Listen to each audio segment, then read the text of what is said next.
இதுவரையில் வெட்கப்பட்டதில்லை.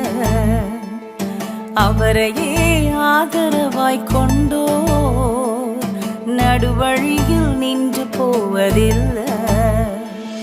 வேண்டும் போதெல்லாம் என் பதிலானாரே, வாழ்க்கை முழுவதும் என் துணையானாரே.